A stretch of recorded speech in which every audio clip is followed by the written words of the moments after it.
Ya, a ver, vamos a empezar.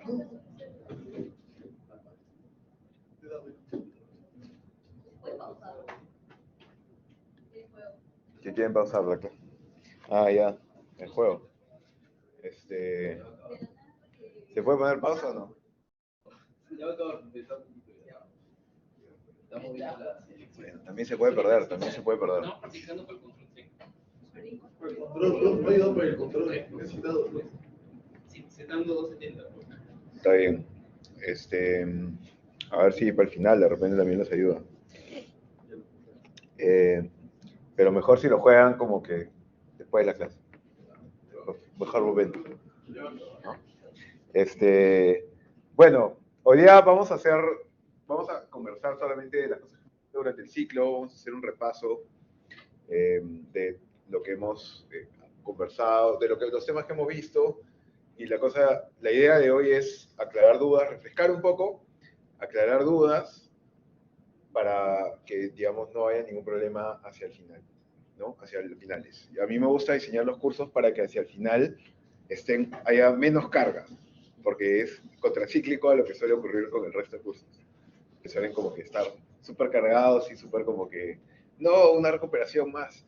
Bueno, en nuestro caso puede que haya tenido que haber una recuperación por el tema del feriado, pero eso ya es una cosa extraordinaria.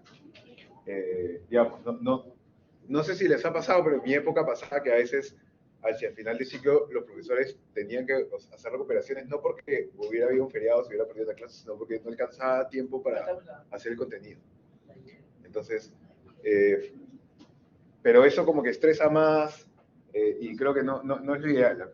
Y a mí yo he disfrutado más los cursos que han planeado el contenido de forma tal que hacia el final ya teníamos una clase como esta.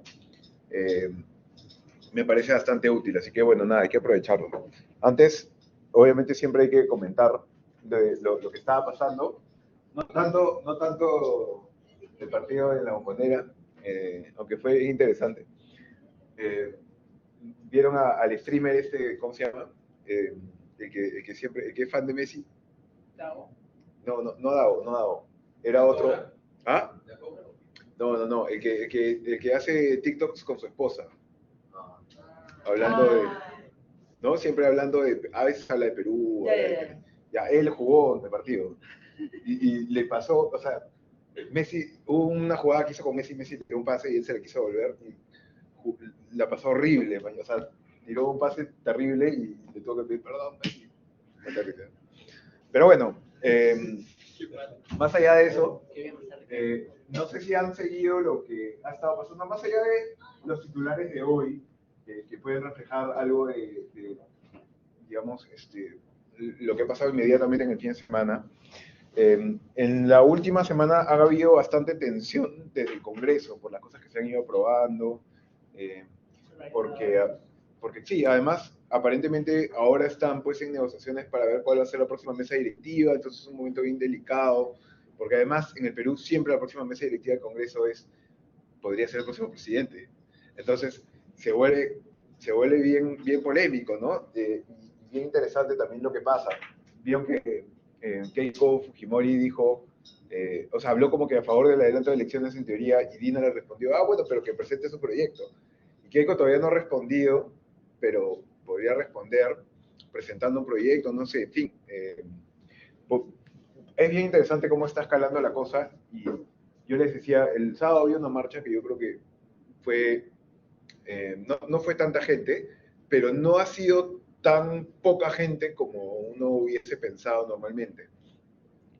O sea, como las marchas estas de la toma de Lima iniciales, que hubo, no la que hubo, no las primeras, las marchas de diciembre y enero, que sí fueron un poco más grandes, sino después han habido otros intentos de marchas que han sido bien, con muy poquita gente, muy poquitas personas. El sábado sí fue un poco mayor, pero justamente yo comentaba que creo que un tema es que se siente que ahorita se siente como que esa convocatoria está siendo en parte, o sea, cuando toman fotos y publican, se ve a gente que publica cosas como Libertad Pedro Castillo, o Asamblea Constituyente, y esas son banderas que no tanta gente respalda, ¿no? Probablemente si hubiera una gran convocatoria o sea, de grupos que solamente pidan como el adelanto de elecciones, podría ser que eso tenga más respaldo, creo yo. Pero bueno, no sabemos. También es bien difícil porque no es fácil que eso pase porque no hay alguien que tenga la legitimidad, sino más para pedir eso con credibilidad. Así que tendría que ser de alguna manera como que surja de la sociedad civil. Pero bueno, entonces, ya dejando ese tema, que simplemente era para... O sea, quería comentar eso porque en verdad puede ser que en cualquier momento hayan elecciones, pronto. Entonces tienen que estar atentos a las cosas que han aprendido en este curso para apenas empiecen a haber elecciones, ya cataloguen ya, ok, cómo puede arrancar la carrera y empiecen a seguir. Así, armen un juego entre ustedes, armen su propio juego, su propia liga y a ver, pero podrían apostar entre ustedes cosas como que ya, yo creo quién puede crecer, quién no, ¿no? Y viendo cosas de las encuestas. O sea, pueden hacer eso es divertido y eso hace que uno, o sea, no sé, yo me acuerdo que yo a veces, con los pocos amigos políticos que he tenido, porque en derecho no a todo el mundo le interesa la política, de hecho a la mayoría no, me he juntado a veces a ver como que elecciones de otros países, con amigos, no sé, te juntas y ves las elecciones y como si vieras un partido de fútbol, ya los nerds políticos hacemos esa vaina también. Y juntarse a analizar, a ver, hacer como que, digamos, hacer apuestas entre ustedes puede ser algo que los una como promoción y además es bacán porque vas aprendiendo cosas, vas aplicando los contenidos de la clase de formas que ya como no es aburrido, no es en un contexto de una clase, te lo vas a acordar mejor. Entonces, yo les recomiendo hacer eso apenas haya elecciones. Síganla y síganla juntos, como traten de hacer algo en grupo, o al menos si no es en un grupo grande, por lo menos entre 2, 3 personas. Bueno, recordando un poco entonces lo que hemos visto, yo les dije al inicio que los objetivos del curso eran más o menos estos de acá. Que ustedes tienen una noción básica de qué cosas son los sistemas electorales y cuál es el rol de los sistemas electorales en las democracias, que tengan una noción básica de cómo funciona específicamente el sistema electoral peruano, es lo que más me importaba. No me importa tanto que sepan los de otros países, sino vimos los de otros países para que sepan que el peruano no es el único. Lo de otros países ustedes lo van a tener en sus notas y probablemente se van a especializar, si es que alguien se quiere especializar en estas cosas, se especializarán poco a poco en algunos. El objetivo de esa clase no ha sido que se especialicen, sino solamente ver otros. Que también tengan una noción básica, ya esto, la segunda parte del curso, de qué efectos pueden causar las normas electorales y que tengan un entendimiento de los conceptos o sea, que son útiles para el análisis electoral acá en el Perú, ¿no? Que sepan leer encuestas, que sepan, que tengan en cuenta el rol que tiene la prensa, el rol que tiene la criminalidad y otras cosas que, digamos, por ahí que son un poco invisibles a alguien que pueda revisarlo así más superficialmente las elecciones, ¿no? Entonces, el primer tema que vimos fue elecciones y democracia. Hablamos de cómo se ha avanzado en esto bien poco a poco. Ustedes han aparecido recién y las elecciones también están recién desde hace bien poquito, ¿no? Entonces, es un fenómeno súper nuevo que, de hecho, todo el resto del tiempo hemos solucionado nuestros problemas de otra forma, ¿no? Con guerras, con violencia, a través del poder fáctico, no tanto mediante la diplomacia y la discusión y ponernos de acuerdo. Entonces esto es medio nuevo y por eso somos no tan buenos haciéndolo todavía y por eso nuestro impulso, el impulso de mucha gente, es querer imponerte las cosas o hacer las cosas hacia la fuerza, porque es lo que hemos hecho durante la gran mayoría del tiempo que hemos estado vivos.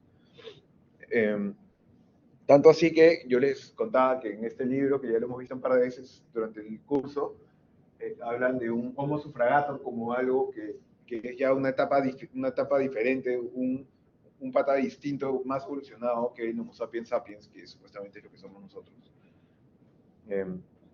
Entonces, solamente para hacernos una idea de como que lo diferente que es esto, lo nuevo que es esto, ¿no? Y claro que esto es una idea que ponen unos politólogos, no son biólogos o alguien que pueda decirlo de una forma científica por ese otro lado, pero simplemente te da la idea de lo diferente que es esto para nosotros y por eso es una cosa tan rara y tan nueva. Y por eso también como que recién estamos aprendiendo, hay algunos tipos de elecciones que hemos estudiado más, ¿no? La mayoría simple, la mayoría absoluta, con diferentes resultados, como con 2 vueltas, o de repente con segunda vuelta en el Congreso, como teníamos en el Perú antes, o el sistema proporcional. Son como que las reglas que más han existido porque recién han empezado a ver, pero recién se nos han empezado a ocurrir algunas otras nuevas que todavía no hay mucha evidencia porque, bueno. Entonces, esto ha ocurrido desde un contexto, como vimos, en el que hemos pasado de estar ordenados así, ¿no? El líder era el que ponía la ley y el pueblo aceptaba, porque además la legitimidad del líder venía de un Dios, no venía de la gente, sino de un Dios. Entonces tú le tenías que hacer caso a él porque era como hacerle caso a Dios, tú eras un súbdito, ¿no? Tú no eras un representado, eras un súbdito. Entonces tú tenías que hacer caso y además cuando habían señores feudales eras, o sea, había vasallos y toda esa vaina que probablemente han estudiado en otros cursos. Y ahora lo que ocurre, más bien hemos pasado de este esquema, que era el que primaba en la Edad Media, post-Revolución Francesa, o post la Revolución también, o sea, la Revolución Gloriosa en Inglaterra, que bueno, no terminó con nadie decapitado, pero sí influenció a que el poder... esto ocurrió poco a poco desde la Carta Magna hasta ese momento y con un montón de hitos más, pero el poder fue pasando del rey, que inicialmente el rey tenía todo el poder en el Reino Unido, luego en Inglaterra, a la Cámara de los Comunes, que ahora la Cámara de los Comunes es la que tiene todo el poder político. Y el rey en realidad no tiene tanto poder, ¿no? El rey en realidad tiene un poder más ceremonial, como ustedes ya conocen por todo lo que se ha integrado a partir de que falleció la reina y asumió el rey y todas estas vainas que probablemente han visto. Bueno, ahora como nos organizamos es así, ¿no? Ahora más bien la idea es que ya no es que el líder es lo mismo que la ley, sino que hay una constitución que ponemos arriba, que es como que la ley máxima, y esa ley es la que determina las constituciones, regula como que 2 cosas. Nuestros derechos fundamentales, derechos mínimos, derechos y principios fundamentales. ¿Cuál es un principio fundamental? Separación de poderes, jerarquía normativa, o sea que la Constitución está por encima de la ley por encima de los reglamentos, ¿no? Principio democrático, esas cosas. O sea, tiene que respetar un gobierno democrático. Entonces, principios y derechos fundamentales regula la Constitución y también regula la organización del Estado. ¿Cómo es que está organizado el poder? Entonces, el poder ahora no está personalizado en un rey o en un solo monarca, sino que el poder viene de la gente y se aprueba en una constitución. Y la constitución es la que te dice el poder se distribuye de esta forma. Y igualito que un manual de monopolio te crea, así como el manual de monopolio te dice existe un banco y el banco tiene estos roles, la constitución te dice existe un poder ejecutivo, el poder ejecutivo tiene estos roles, existe un poder legislativo, el poder legislativo tiene estos roles, y entonces el Estado solamente puede hacer lo que el manual de monopolio dice que puede hacer, porque si no es trampa, ¿no? Y cuando es trampa es inconstitucional. Solamente que, bueno, en la práctica a veces si la gente no se da cuenta que alguien hace trampa, no se dieron cuenta, igualito que el monopolio, si alguien les hace trampa y ustedes no se dan cuenta, bueno, lo mismo, ¿no? Entonces, por eso es importante que la ciudadanía, por eso ciudadanía activa es uno de los elementos esenciales para que funcione una democracia, y la libertad de prensa, etc. Pero bueno, entonces esto es el esquema de ahora, significa que el poder viene de aquí, de la gente, se distribuye según la Constitución, ya se hace más específico de la ley y aún más específico de los reglamentos, que son las cosas que están por debajo de la ley. Y todos tienen que cumplir con eso, ¿no? Tanto con la Constitución como con la ley, todos las tienen que cumplir. La gente, pero sobre todo los líderes, porque ellos, más que nuestros jefes, como era antes, nosotros somos sus jefes, ¿no? Ellos son servidores públicos. Si ustedes leen la Constitución, hay un artículo, no me acuerdo cuál es, pero está en los primeros, entre los primeros 100, ¿no? Estarán en el 40 y tantos, 50 y tantos, que te dice que el presidente de la República tiene el más alto rango en el servicio a la nación. Entonces, servicio, o sea, tú tienes que servirle a la gente, tú eres un servidor. El presidente es el primer servidor público. Entonces no es el jefe de la gente, sino que la gente es su jefe.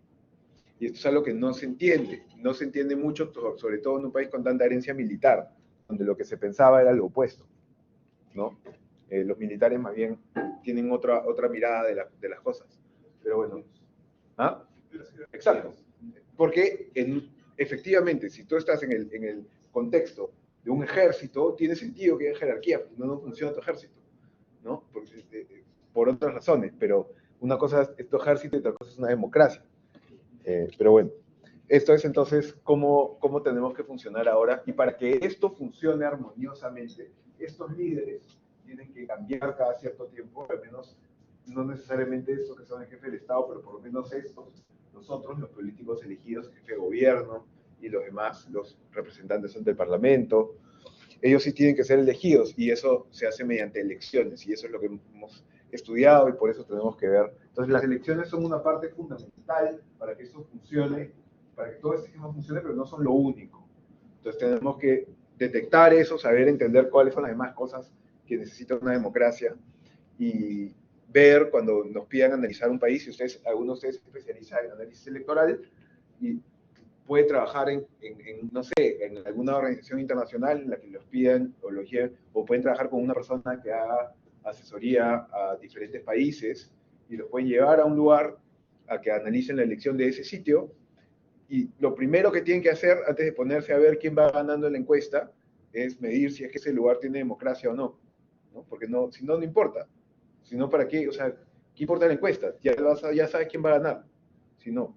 Entonces, esa es por eso es que era tan importante ver este tema al inicio, y como conversamos de cómo fue creciendo todo esto en olas, ¿no? En las olas que ustedes vieron acá de Huntington.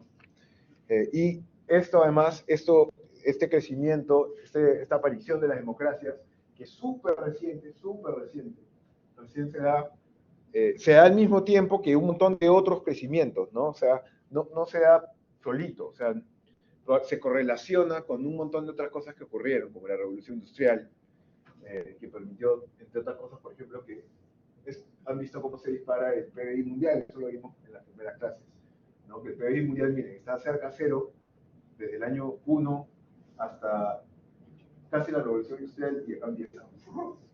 Se recontra dispara. Entonces, el crecimiento de la humanidad no ha sido como que lineal, ha sido así, literalmente, ¿no? Acabamos de empezar a crecer un montón, y al mismo tiempo que hemos crecido un montón económicamente, claro, durante todo ese tiempo casi todos eran pobres, ¿no? Los únicos ricos eran los reyes, los que acumulaban poder. Entonces acá, ya, pero igual, aún con toda la riqueza que se ha creado, lo que no ha ocurrido es que no sea, digamos, no todo el mundo es rico todavía. Subsisten un montón de injusticias. Estamos mejor que acá, al menos. Y al mismo tiempo se ha complejizado la cosa porque somos muchísimo más, ¿no? Ha crecido también la población mundial, mira, de 1.700, 600 millones, hasta ahora que ya somos 8.000 millones. Y también al mismo tiempo que hemos crecido y somos un montón más de personas, en ese mismo tiempo se ha disparado la esperanza de vida, ¿no? Porque hace 200 y pico años todos vivíamos hasta los 35, o sea, yo ya estoy acá al borde de la muerte. Pero hoy en día casi la gente apuesta a vivir casi todos hasta los más de 70 o cerca de 80 años, dependiendo de dónde estés. La esperanza de vida está por ahí, ha crecido en todas partes del mundo rapidísimo, conjuntamente con las democracias, con el PBI, con todo lo demás, ¿no? Con la caída de la mortalidad infantil, etc. Y bueno, todo eso vimos pues que se dio, que comenzó con dos eventos, entre otras cosas, ¿no? La Reforma Protestante, que no hemos mencionado tanto en el curso, pero dos eventos súper relevantes para que esto empiece fueron la Revolución Francesa y la Independencia de Estados Unidos. ¿Y por qué destacamos estos dos en particular? Porque somos guachafos y nos encanta Europa, no, porque la Revolución Francesa fue, digamos, determinante para empezar en la independencia del Perú.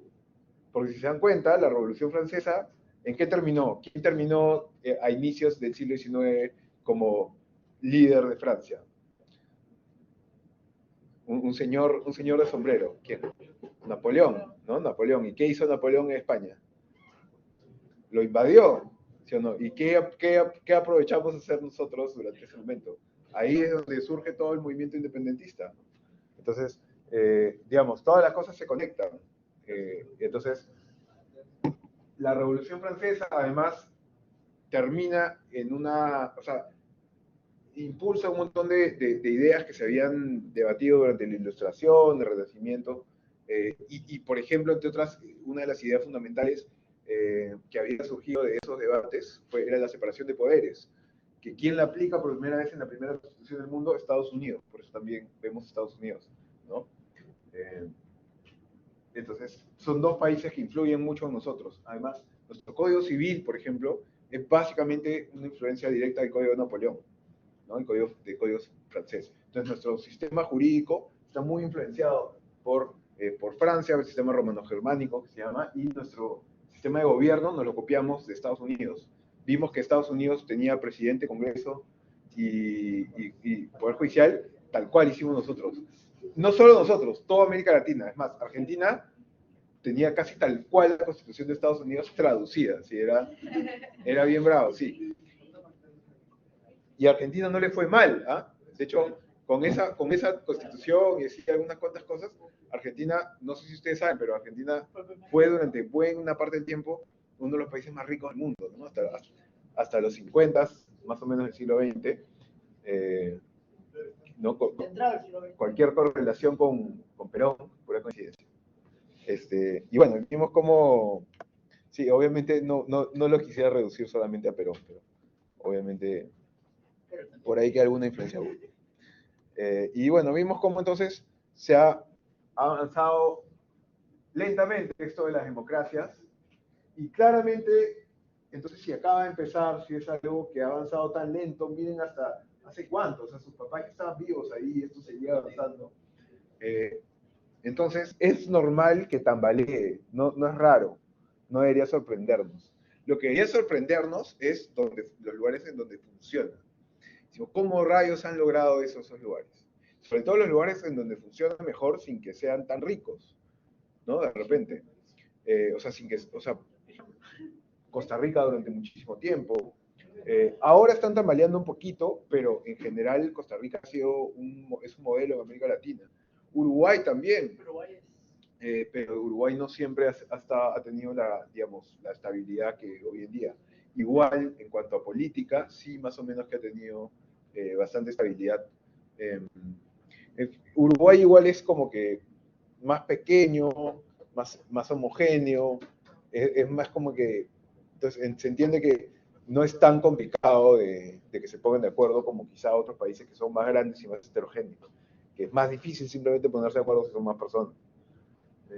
Pero bueno, en general es algo que no se ha logrado mucho, ¿no? Pero, digamos, sí hemos visto países que en periodos relativamente cortos de tiempo han logrado avances bien importantes.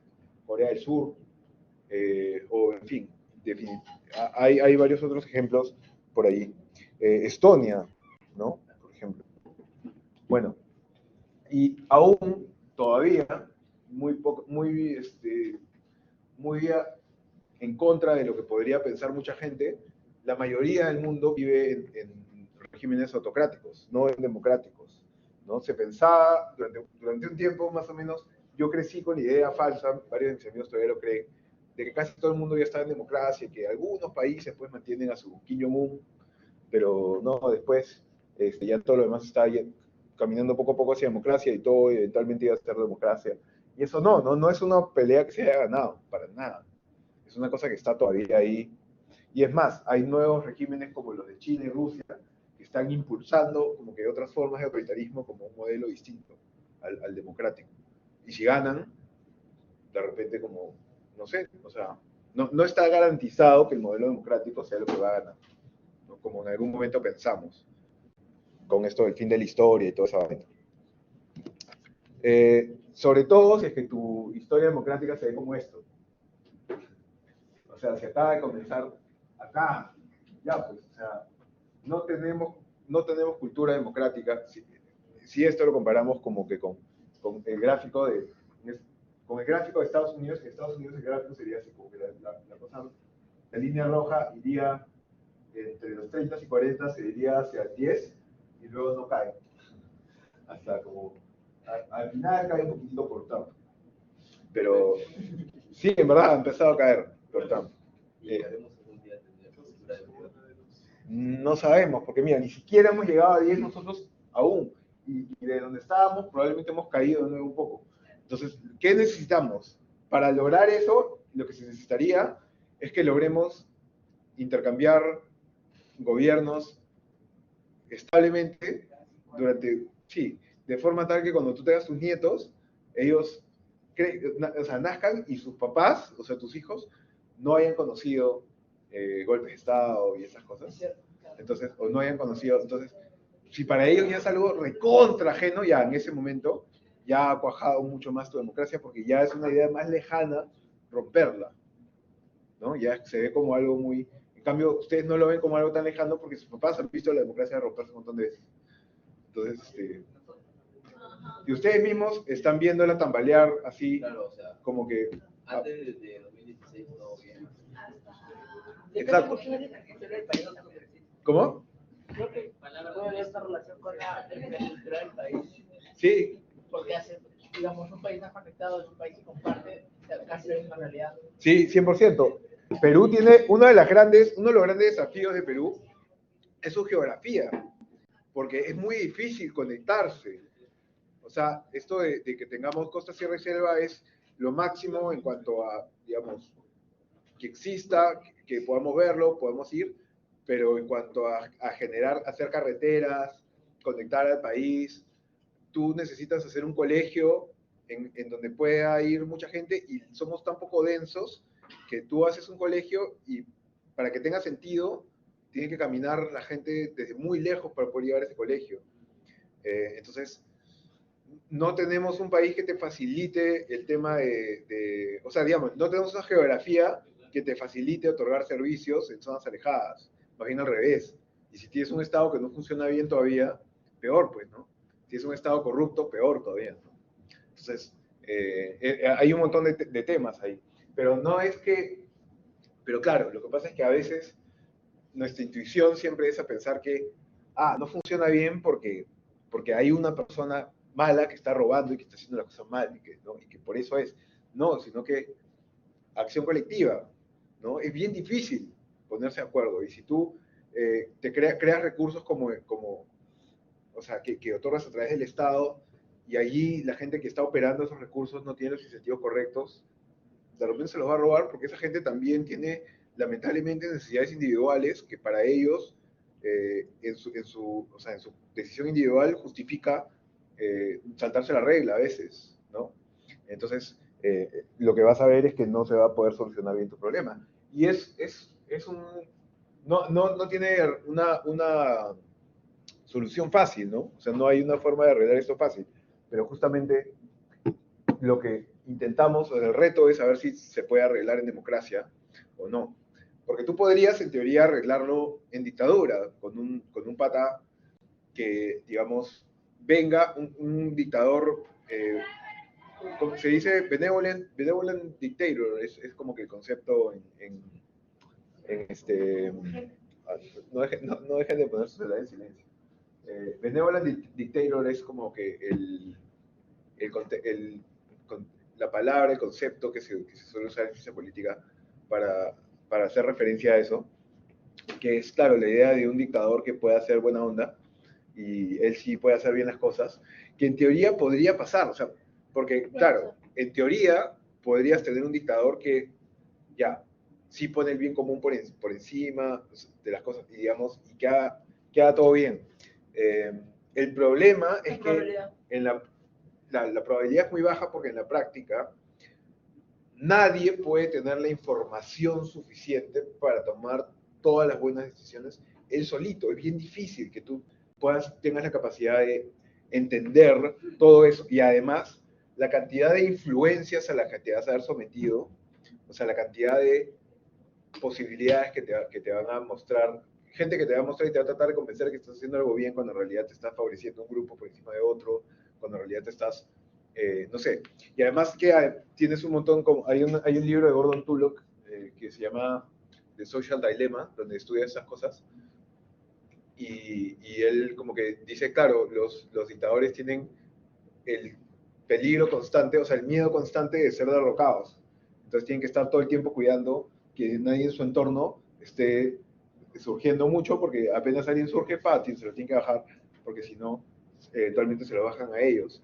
Entonces, entre eso, responder a los asuntos que tienen todo un montón de gente que es cercana a ellos, que les está pidiendo todo el tiempo cosas, tienen que estar respondiendo a eso, y la incapacidad natural por ser seres humanos de enterarse de todo lo que es importante y de toda la información necesaria para tomar decisiones correctas, hace que en la práctica sea imposible, o sea, casi imposible que haya un dictador benevolente.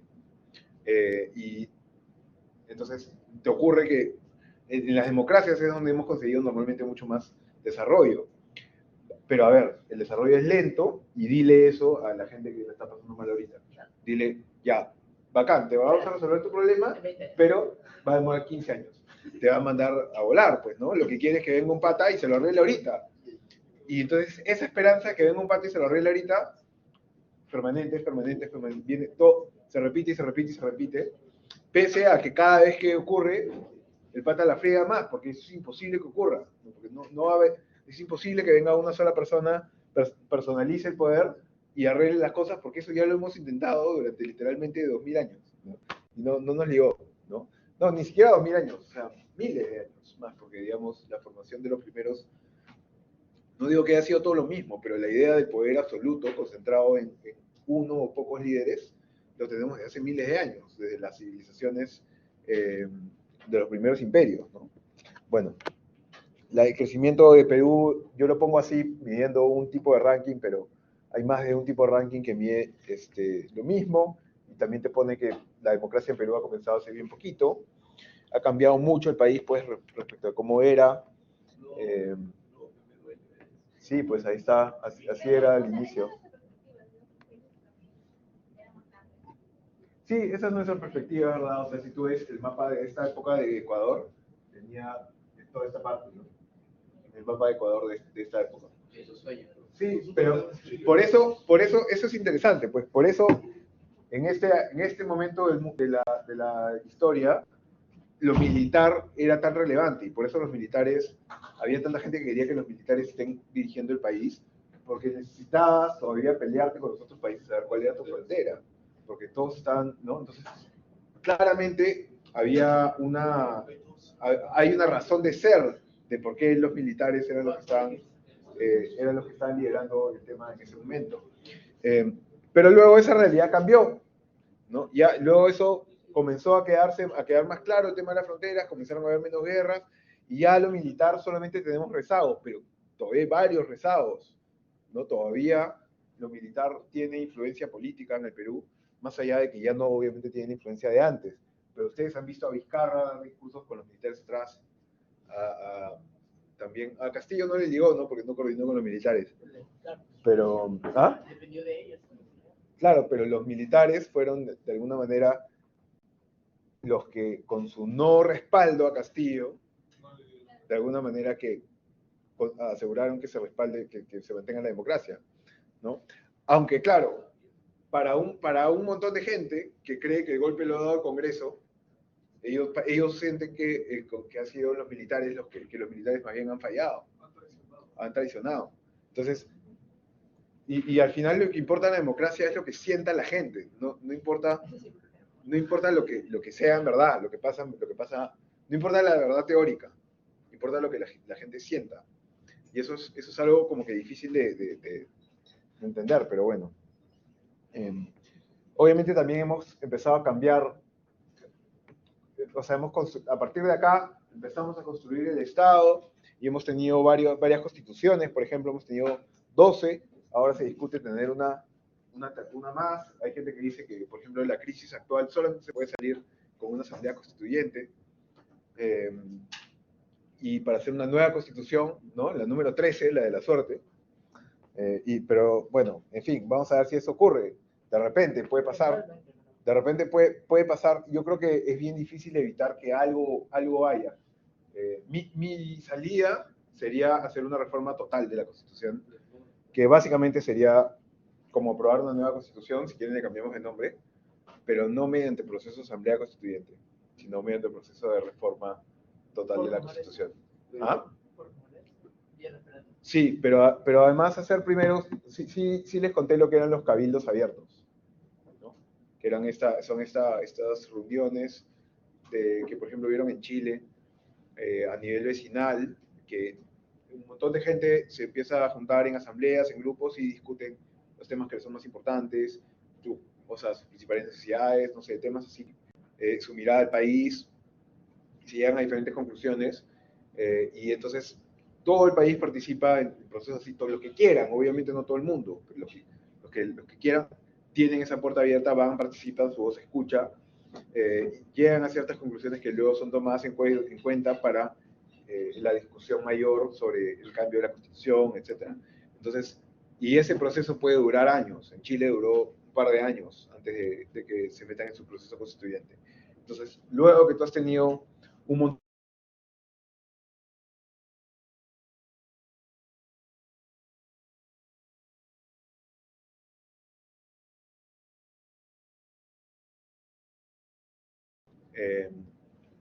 y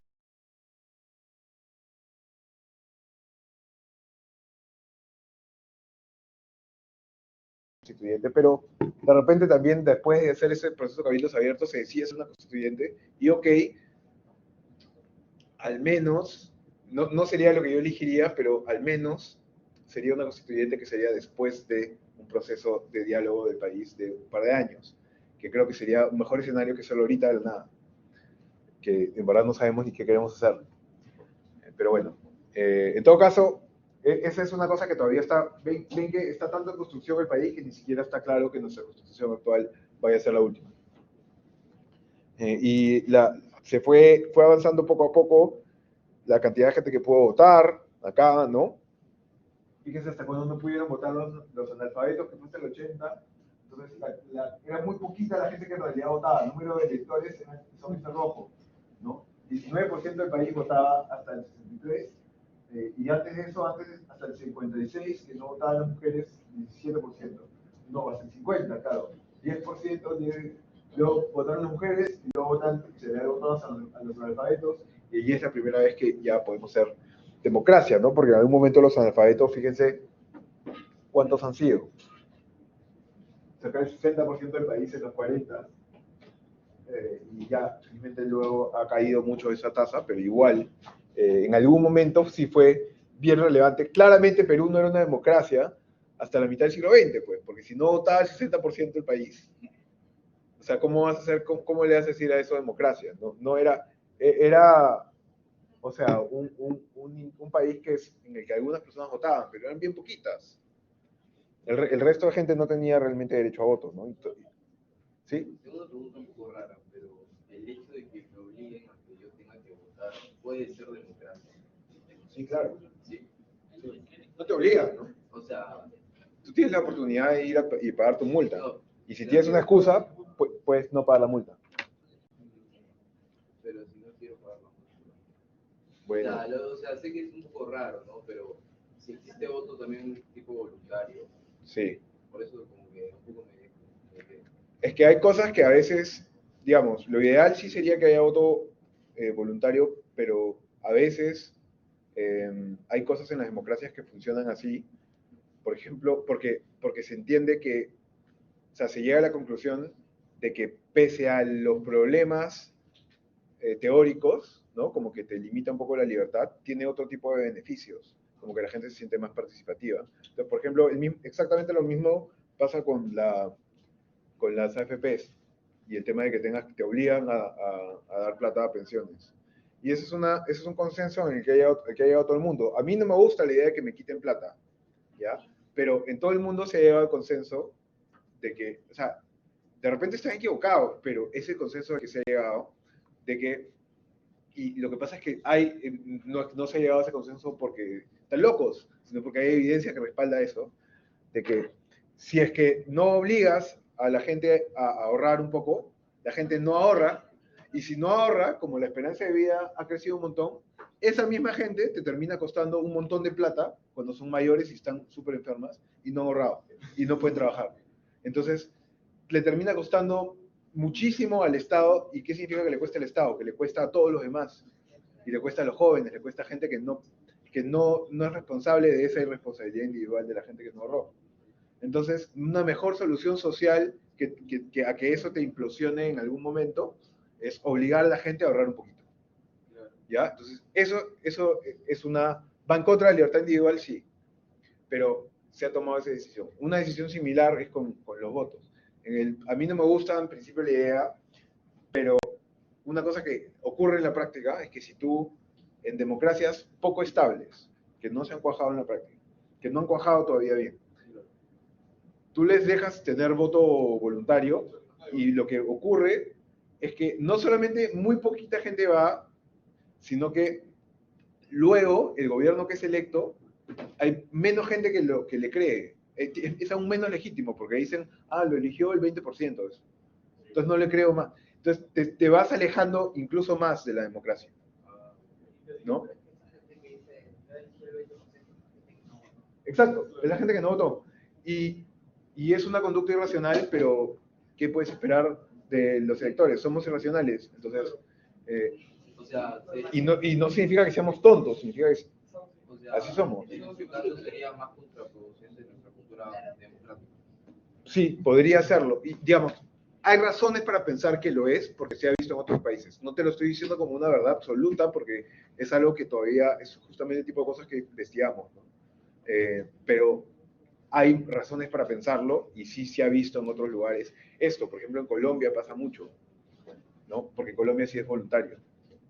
Entonces, hay mucho sentimiento de como que rechazo a la democracia, y si tú ves como que o sea, sentimientos de rechazo a la democracia, Colombia está peor que nosotros en varios indicadores, aunque no pareciera, aunque en teoría son un país bastante más sólido en un montón de cosas, tienen rechazo a la democracia en varias cosas.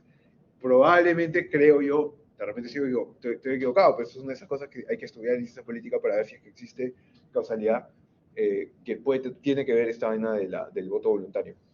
Pero bueno, en fin, es una que además en teoría a mí me gusta más, ¿ah? Yo preferiría que haya voto voluntario, pero bueno, hay que tener en cuenta ese tipo de discusiones también.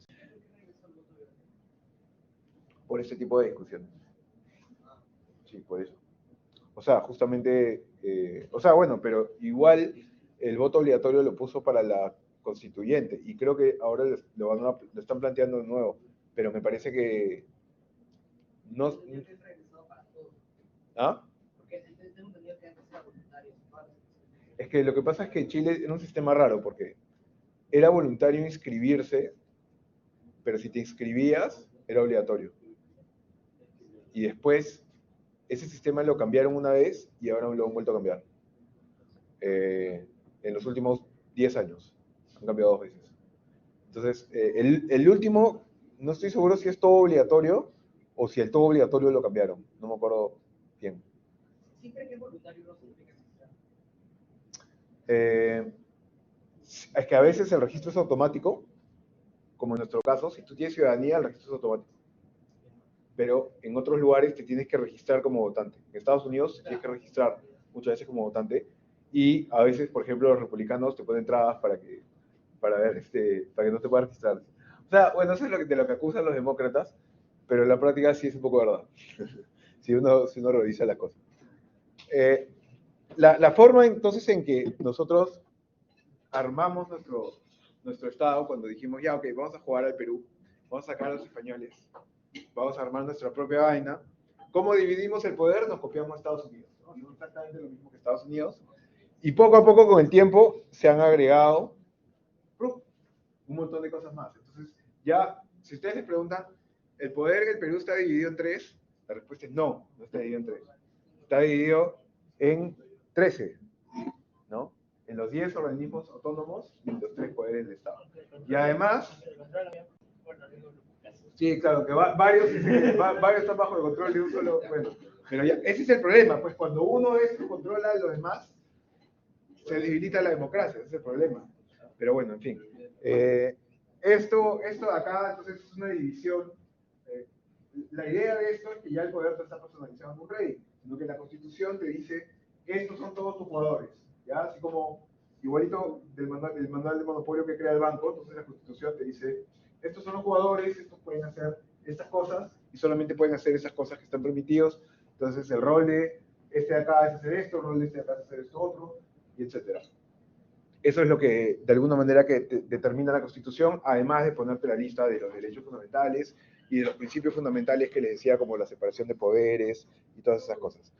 Y entonces, de estos organismos autónomos, bueno, además de esa división entre 13, hay también la división subnacional, ¿no? De gobierno nacional y también algunas cosas que son gobierno regional y gobiernos municipales, pero bueno, esa subdivisión subnacional no nos importa tanto para esto que voy a mencionar ahorita, que es que ver de los poderes que operan en todo el país, o sea, en el ámbito nacional, que son estos 13.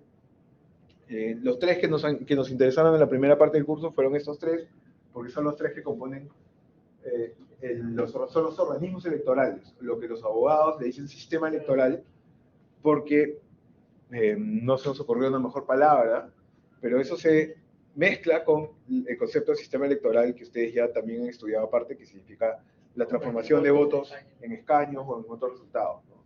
Entonces, bueno, existe esa dualidad de cosas para las que te puedas referir a la frase sistema electoral, pero estos tres organismos son lo que también la Constitución le dice sistema electoral, y bueno, estudiamos el rol de cada uno, ¿no? El jurado son los jueces en el electoral, además ellos se dividen en cada elección en todo el país, porque sacan los jurados electorales especiales, que son los que actúan como primera instancia en todos los procedimientos, y el pleno del jurado nacional de elecciones, que solamente es uno de varios órganos que hay acá, es el que actúa en segunda instancia, el pleno nunca actúa en primera instancia, ¿no? Siempre sacan los jurados electorales especiales, que son los que actúan en primera instancia, el pleno actúa en segunda instancia. Cuando se trata de inscribir a partidos políticos que también se inscriben acá, se inscriben ante el registro de organizaciones políticas, que es otro órgano acá, el ROC, y ellos resuelven las cosas en primera instancia, y si hay algún reclamo es ante el pleno en segunda instancia. Ya, todo eso, entonces todo lo que tiene que ver con decisiones de interpretación de la ley, o alguien que puede tomar la decisión de algo, no solamente aplicar la ley, sino interpretarla, o tomar una decisión de ya, esta es la cantidad de votos, es el jurado. Decisiones jurisdiccionales, lo que son jueces son ellos. Ellos son administrativos, son entidades administrativas, no pueden interpretar la ley, solo la tienen que aplicar. Cuando tienen una duda sobre la ley, le tienen que preguntar al jurado, porque el jurado se puede interpretar. Entonces, la OMPE ya es la que organiza logísticamente, ¿no? Digitaliza los votos, no los cuenta, como un montón de gente cree, digitaliza los votos, y también se divide, igual que el jurado, en oficinas descentralizadas, las ODPs, en todo el país, en cada elección, porque primero digitaliza en las ODPs y luego se pasa un registro a la OMPE para hacer una verificación mayor. Además también organizan toda la logística de los miembros de mesa, ¿no? Hacen las pruebas de color para que luego no vengan los candidatos a decir, no, que no se imprimió bien mi color, que no sé qué cosa, que ya pasó en las elecciones pasadas. Y bueno, el RENIEC es el que maneja el registro civil, ¿no? O sea, allí tú tienes que ir y sacar tu DNI, y automáticamente cuando cumples 18 ya eres parte del padrón electoral, ¿no? ¿Y qué pasa si el padrón electoral se aprueba un año antes, ¿no? ¿Qué pasa si te mueres antes de las elecciones? Aparece un fallecido ahí en el padrón electoral. ¿Y eso significa que hubo fraude? No. ¿Qué pasa si hay pandemia? Bueno, van a aparecer más fallecidos de lo común, pues, ¿no? Lamentablemente.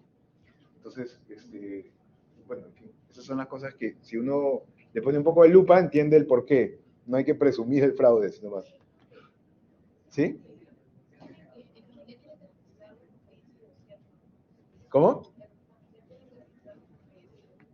Sí, pero digamos, eso se registra en el sistema y demora un poco, y eventualmente se actualiza para el próximo padrón, porque el padrón se aprueba un año antes.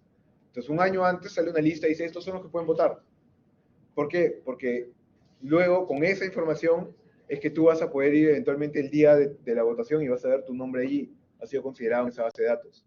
Entonces, por eso se necesita que desde bastante tiempo antes se apruebe esa lista de nombres, desde un año antes. Los miembros de mesa, la gente que es sorteada. Entonces, Los votos se cuentan de forma descentralizada, no hay un solo organismo que cuente los votos. Es la ciudadanía la que cuenta los votos descentralizadamente, sorteados. Esa es la seguridad del sistema. Y después los votos se rompen porque justamente para que haya seguridad. Porque si no se rompieran, alguien después podría centralizarlos y cambiarlas, o sea, cambiar resultados. Se volvería sospechoso que hayan como que votos ahí sueltos, ¿no? ¿Sí? O sea, yo fui miembro de mesa y los rompen y aparte de eso se lo lleva la OMPE. O sea, la OMPE se lleva todo el material Claro, que podría ser modificado. ya destruido, ¿no? Claro, y entonces lo que tú rompes eso y lo que queda como único documento oficial es el acta, ¿no? El acta en el que escriben ahí todos los miembros de mesa cuáles fueron los resultados que ellos contaron. Los ciudadanos contaron y pusieron el número de votos en el acta, y esa acta que esos ciudadanos contaron se sube a internet.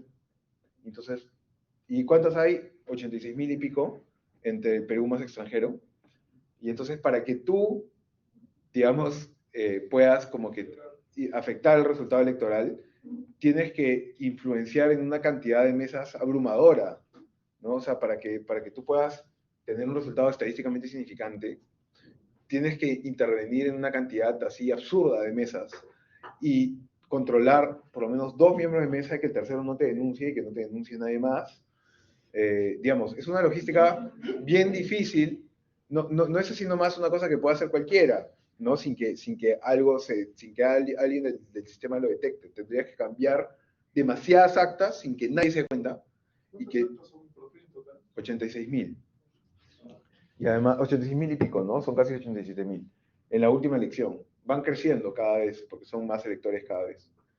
Y además, sí, el número de actas en las que hubo votos impugnados, lo que no significa que todos los votos de esas actas fueron impugnados.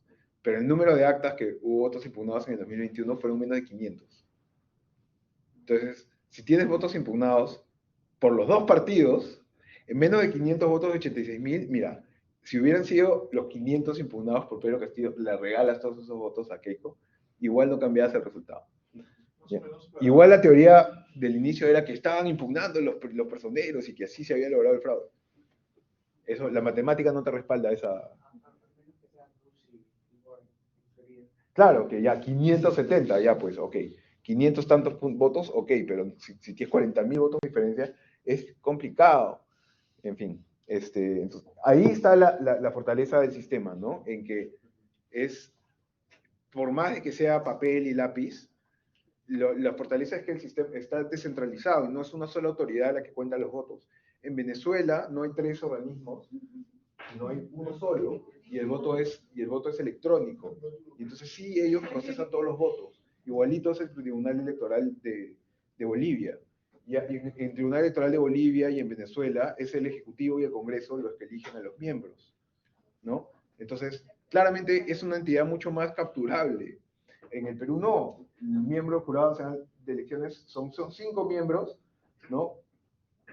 Uno puesto por el Poder Judicial, que esta vez fue Salas Arenas, que es el presidente, que además Salas Arenas si tú ves el Poder Judicial y buscabas como que quienes no tienen ningún antecedente ni acusaciones de corrupción ni nada, habían creo que 3, ya de los, no sé, 15 o 20 que son en la Corte Suprema. Habían creo que 3 o 4 que no tenían ninguna acusación nunca. Salas Arenas era uno de ellos, o sea, uno de los que nunca había tenido ningún problema y siempre había tenido, es más, había tenido reconocimientos porque nunca había tenido ningún problema en su carrera. Sí, o sea, había tenido reconocimientos por buena, no sé qué tipo de reconocimientos dan, pero cuando haces bien tu trabajo, no, sí, pero es que el reconocimiento no ha sido corrupto, premio, sino era porque había hecho bien algo. ¿Ya? No me acuerdo qué cosa, no me acuerdo qué cosa. Pero si ustedes investigan a los jueces de la Corte Suprema, no todos tienen eso. Varios tienen como que varias acusaciones bien paltas, como que denuncian, no sé qué. ¿Se acuerdan de Inostroza? Ya él era de la Corte Suprema. Ya. Literalmente, ¿no? Entonces, y tenía sus llamadas negociando con gente cómo liberar a criminales. Bueno, ok. Pero Salas Arenas, bueno, después él ya ha llegado acá y es el más odiado, ¿no? Todo el mundo me da risa porque hay gente que te habla, como que da por sentado que Salas Arenas ha hecho algo mal. Entonces te dicen, sí, pues porque está Salas Arenas ahí. Y tú le preguntas, ya, pero ¿qué hizo? No te responden. O sea, bueno, en fin. Igual que él, además, lo chistoso es que creen que el presidente del Jurado Nacional de Elecciones decide todo lo que es el Jurado Nacional de Elecciones, pero no, son 5 miembros y los otros 4, ¿ustedes creen que le hacen caso al presidente? No, ellos tienen su propia decisión, a veces no se llevan bien con el presidente. Es un representante del Ministerio Público, otro representante del Colegio de Abogados de Lima, ¿por qué el de Lima? Porque somos supercentralistas. Otro de las universidades privadas, otro de las universidades públicas. Entonces son 5 miembros y muchas veces el presidente vota en contra. También en el 2016, siempre el presidente es el que paga pato. En el 2016, cuando criticaban al jurado por haber expulsado a Guzmán de la carrera, me acuerdo que, por ejemplo, Hildebrand en sus 13 dibujó una carátula con el presidente del jurado en ese momento, que era Tábara, y una cara de payaso, ¿no? Como que, sí, como que el jurado se presta al circo, y, no sé, y como que sacan con fraude a Guzmán, y Tábara había votado en contra de que saquen a Guzmán. Era el único que había votado en contra. O sea, los otros 4 habían votado, o los otros 3 habían votado a favor, y por culpa de ellos habían sacado a Guzmán. Pero claro, nadie se pone a mirar esas cosas y atacan al presidente nomás porque es lo que suena. Es la cara visible. Entonces el pobre Tábara tenía ahí chancado por toda la prensa cuando el pata era el único que había estado de acuerdo con Guzmán. Pero bueno, en fin. Entonces es difícil capturar al jurado. Es bien complicado. Y aún si lo capturas, el jurado no tiene ninguna, o sea, una vez que cuentan los votos, o sea, lo que nos contaba Isa, ella fue puso las actas ahí, esos votos que ya se emitieron nunca vuelven al jurado. Entonces el jurado no puede hacer nada, lo único que le llega es una notificación de estas fueron las actas, y le llega como que una copia de las actas. O sea, estas fueron, pero no tiene cómo alterarlas, no puede, ni siquiera ni así quisiera. Entonces, no tiene cómo intervenir en el resultado de esto. Por eso que el poder electoral esté separado nos ayuda, y además que dentro del propio jurado que estén separados entre varios, estos datos también nos ayudan, ¿no? O sea, que no haya que no haya un solo jefe de eso. Y además que ellos no sean los que aprueban quiénes son los que pueden votar, y es el RENIEC, también es mejor. Por si acaso, el padrón electoral, cuando lo sacan, algo que ustedes deben estar atentos para que además les cuenten a la gente que después está reclamando fraude, es que cuando sale el padrón hay un periodo de tachas, y ustedes pueden reclamar, oye, esta persona, y además también si alguien falleció, y ustedes hay un periodo que lo pueden avisar. También si es que cuando salen los miembros de mesa, si ustedes creen que hay una persona que es, ese es el hermano de tal, hay un periodo de tachas para el miembro de mesa. Toda la ciudadanía puede fiscalizar eso. Lo que pasa es que no lo fiscalizamos porque estamos cada quien mirando todos están jugando, están en TikTok, ¿no? Están jugando algo. Entonces no prestamos atención, y recién cuando, tipo, ya son los resultados, decimos, pero ¿por qué tal persona? Y ponemos ahí a investigar las cosas que... Pero en algún país hay tal nivel de participación ciudadana, o sea, tan autorizado como, por ejemplo, para fiscalizar a los miembros de mesa. ¿Existe? O sea, con ayuda de la tecnología sí, ¿no? Como Estonia. Pero no un nivel de participación así como el que tú te refieres.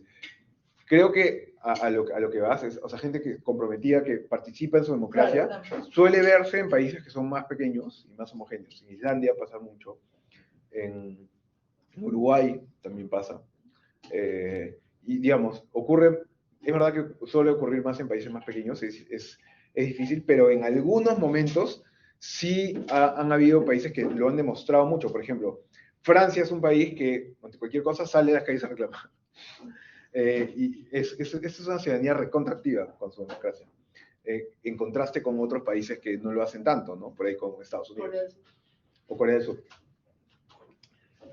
Y bueno, lo último que hablamos de este tema fue cómo pueden morir las democracias ahora, que ya mueren a manos de gente que va rompiendo las reglas poco a poco, no a manos de un golpe de Estado así duro, ¿sí?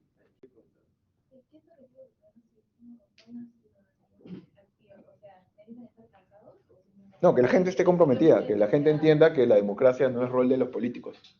A veces se cree que las personas, o sea, se cree que, claro, que la tarea de que el país le vaya bien es que se encarguen los políticos. Y en verdad no, todos tenemos un rol, ¿no?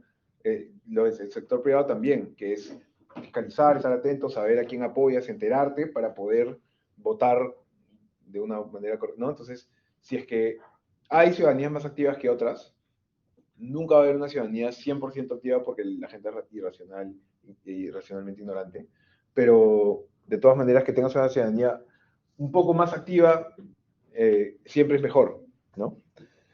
Y bueno, obviamente que el hecho de que las democracias mueran poco a poco es un problema cuando tienes segundas vueltas como esta acá, pues. Bueno, les dejé también una diapositiva ahí que ya vimos con el rol de estos organismos electorales y estudiamos también cuáles eran justamente dónde están las reglas electorales, que acá las tenemos divididas en un montón de cosas, en un montón de lugares. No tenemos un código electoral, lamentablemente, a pesar de que siempre se propone, el jurado siempre está proponiéndole, oye, Congreso, mira, las reglas electorales son un desastre, deberíamos arreglarlas, deberíamos aprobar este código. El Congreso siempre lo dejan sin, y después, cuando las cosas salen mal, se molestan con el jurado. Oye, ¿por qué? El jurado está como que hace rato diciendo que hay que cambiar las reglas. No funcionan lo que tenemos ahora. Pero bueno. Las reglas que tenemos de la elección presidencial, las estudiamos también las de la elección congresal y las fases electorales, ¿no? La fase preelectoral, la fase electoral y la fase final.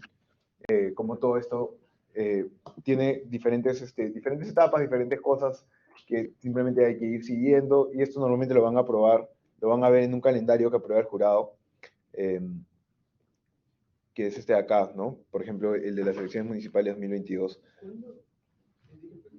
¿Con qué tiempo anticipación sale de Normalmente sale, digamos, antes de los primeros hitos, que suelen ser la inscripción de alianzas, la inscripción ¿no? Entonces, por ejemplo, si son elecciones municipales en octubre, ¿no? Siempre son en octubre, los primeros hitos son las elecciones internas.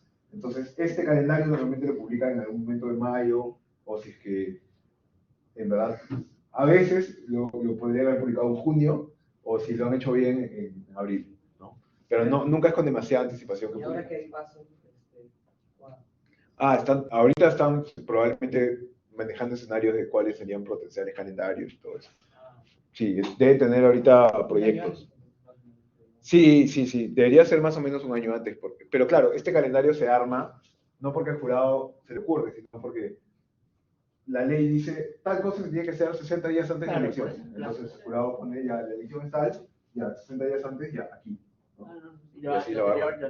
Exacto, y así va armando todo el esto. Una pregunta, volviendo al tema de aparte de los factores que ya mencionó, ¿qué factores podrían influenciar en cómo pasa la democracia? O sea, el hecho de que no haya habido, de que no haya cuajado, te hace que haya un montón de razones por las que pueden caer las democracias, pero básicamente la forma en que lo vas a ver, yo decía, es poco a poco. No hay una sola razón por la que puede caer, ¿no? O sea, va a caer porque va a llegar un líder que la va a romper. O sea, porque los líderes que están ahí, los líderes que estén, la van a romper. Y hay formas de darse cuenta que la están rompiendo, cuando está acumulándose el poder, o cuando está como que negándose continuamente la legitimidad. Pero bueno, lamentablemente no hay como una garantía de que vaya a ganar la democracia, ni tampoco hay una sola razón por la que estén cayendo las cosas. Solamente hay una forma de notarlo, ¿no? ¿Se puede, digamos, hablar de una correlación entre digamos, la desaceleración del crecimiento económico y la degradación de la democracia? O sea, sí, porque obviamente cuando la gente está más contenta o más satisfecha, te está yendo mejor, hay más posibilidad de que estés satisfecho con el sistema en el que estás viviendo. Entonces, sí hay una correlación entre que esté yéndole mejor la economía y que tú puedas sentir más satisfacción con tu sistema, entonces con tu democracia. Pero a ti no te importa tanto la democracia, lo que tú sientes es el sistema en el que estás viviendo, ¿no? Las reglas de juego en las que estás viviendo. Si a eso le dicen democracia, bueno, te importa poco si eso le dicen democracia o cuál es el nombre que le pongan. Pero, entonces sí hay una relación con eso, de todas maneras. Y es medio trágico porque ¿cuál es la forma en que hemos visto que el mundo ha salido mejor, o sea, ha construido mejor crecimiento económico en democracias? Pero el que haya mal de crecimiento económico hace que la gente vote por populismos, y los populismos te destruyen más las democracias, y eso te genera más pobreza todavía, como en Venezuela. Entonces, ese es el problema, ¿no? Sí, Argentina también. Mucha cultura democrática hace 30 años y ahora está de la... Sí, claro, Argentina también es un buen caso. Pero bueno, eso entonces era el primer tema. Luego vimos sistemas electorales comparados, que solamente estudiamos un poco de cómo eran lugares como Colombia, Chile, México, Paraguay. La evaluación no es de la primera parte del curso. Hablamos al final. ¿Ya? Sí. Bueno, les decía que vimos estos otros países para enterarnos un poco de cómo eran reglas alternativas a las que nosotros tenemos, ¿no? Y ver en la práctica cómo eso tiene también efectos distintos, ¿no? Vimos en Paraguay, por ejemplo, que no hay segunda vuelta, que ellos tienen más bien una historia de partidos concentrados, súper concentrados, que claro, tiene varias otras razones, ¿no? Como, o sea, todo el legado de Stroessner y el hecho de que haya habido tanta influencia del Partido Colorado, no se va a romper así de la nada, poco a poco, pero facilita que la red electoral, digamos, te lleve a la concentración. También vimos que en México, que tampoco tiene segunda vuelta, también es un sistema más concentrado, ¿no? En cambio, los otros países que vimos, que son Colombia y Chile, sí tienen segunda vuelta y sí están más desconcentrados. Sí están más bien yéndose a la fragmentación, más o menos como Perú. Vamos a hacer un break acá.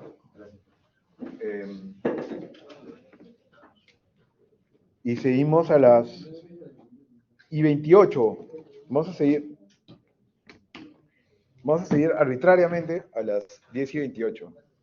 Así que pueden tomar unos minutos para descansar.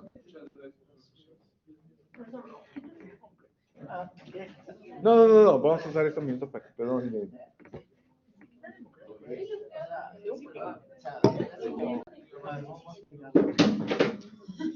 Entiende que las democracias es básicamente